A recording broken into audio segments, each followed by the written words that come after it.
இந்த அரசாங்கத்தில் சில விடயங்கள் வடகிழக்கு பகுதிகளிலும் குறிப்பாக மட்டக்களப்பிலும் நிறைய விடயங்கள் நிறைவேற்றப்பட வேண்டியிருக்கின்றது. அந்த வகையிலே உண்மையாக நான் இந்த இடத்திலே எங்களுடைய அமைச்சருக்கு ஒரு நன்றியை தெரிவித்துக் கொள்ள விரும்புகின்றேன். நாங்கள் எங்களுடைய வேண்டுகோளுக்கு இணங்க இந்த கிரான் பால நடவடிக்கைகளுக்கான சாத்திய வள ஆய்வுகளை ஆரம்பித்தமைக்காக உண்மையாக அந்த மிகப்பெரிய ஒரு வேலை திட்டமாக அடுத்த வரவு செலவு திட்டத்துக்கான ஆரம்ப பணிகள் ஆரம்பிக்கப்பட வேண்டும். அதற்கான உறுதியை தந்தமைக்காகவும் சாத்திய வள ஆய்வுகள் செய்தமைக்காகவும் நன்றியை தெரிவித்துக் கொண்டு அதற்கு அப்பால் கடந்த மாவட்ட அபிவிருத்தி கூட்டத்திலே அமைச்சர் அவர்கள் 250 மில்லியன் ரூபாயை சிறிய பாலங்கள் புனரமைப்பதற்காக ஒதுக்கீடு செய்தமைக்காகவும் நன்றியை தெரிவித்துக் கொண்டு அதற்கு அப்பால் பல விடயங்களை குறிப்பாக வடகிழக்கு பகுதிகளிலே செய்ய வேண்டியிருக்கின்றது.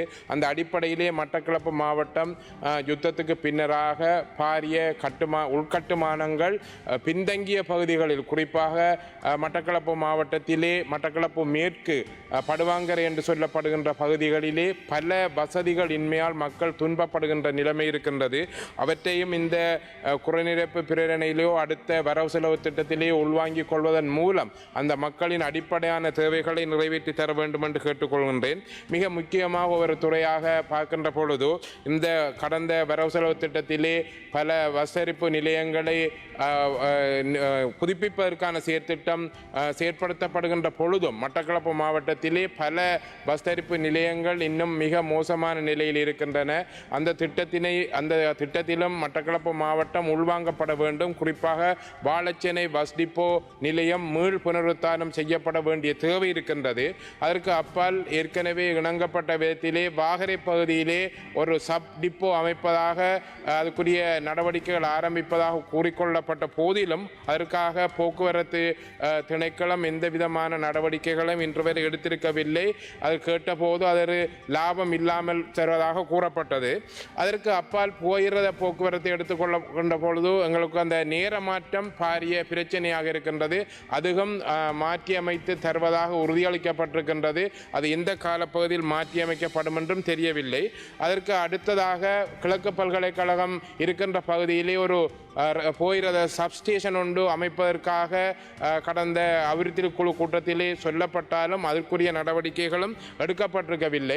அதற்கு அப்பால் அந்த 250 மில்லியன் அந்த வீதி சிறிய பாலங்களுக்காக ஒதுக்கப்பட்டதில் 230 மில்லியன்கள் தான் இந்த வேலை திட்டங்களுக்காக கொண்டு வரப்பட்டிருக்கின்றன. மிகுதி 20 மில்லியனும் இந்த குறைநிரப்பு பிரேரணையிலாவது போடப்பட்டு அந்த விடயமும் உள்வாங்கப்பட வேண்டும் என்ற தேவை இருக்கின்றது.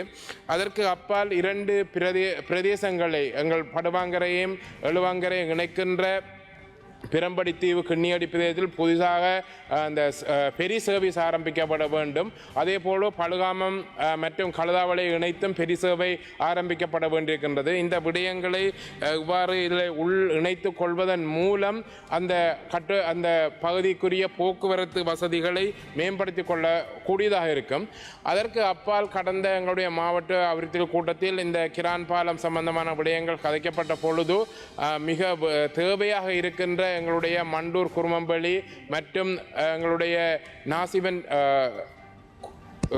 பங்குடாவளி நரிப்புறு தோட்டம் பகுதி பாலங்கள் அந்த முன்மொழியப்பட்டிருந்தன. அவற்றுக்கான சாத்திய வள ஆய்வுகள் பல வருடங்களுக்கு முன்பு ஆரம்பிக்கப்பட்டிருந்த போதிலும் இப்போது அவை கைவிடப்பட்ட நிலையாக இருக்கின்றன. அந்த சாத்தியவள நடவடிக்கைகளையும் ஆய்வு செய்து எதிர்வரும் காலங்களில் அவ்வாறான நடவடிக்கைகளை மேம்படுத்துவதன் மூலமே எமது பிரதேசத்திலே மட்டக்களப்பு மாவட்டத்திலே யுத்தத்தால் பாதிக்கப்பட்ட மீள்கட்டுமானம் மிக குறைவாக இருக்கிற இடங்களை நகரப்பகுதிகளோடு இணைக்க முடியும். அதற்கு அப்பால் மிக பாரிய பிரச்சனையாக இருக்கின்ற இந்த விடயங்கள் இன்னும் பல இடங்களிலே இந்த பஸ் போக்குவரத்து பொது போக்குவரத்து வசதிகள் இன்னும் சீரின்மையாக இருக்கின்றன. எங்களுடைய ஒவ்வொரு பிரதேச அபிவிருத்தி கூட்டத்திலும் எங்களுக்கு பிரதேச அபிவிருத்தி தவிசாளர் தெரியும் ஒவ்வொரு கூட்டத்திலும் இது பாரிய பிரச்சனையாக மக்களால் முன்வைக்கப்படுகின்றது. இது விடயம் சம்பந்தமாகவும் நாம் ஒவ்வொரு கூட்டங்களிலும் மாவட்ட அபிவிருத்தி கூட்டங்களிலும் முன்வைத்திருக்கின்றோம்.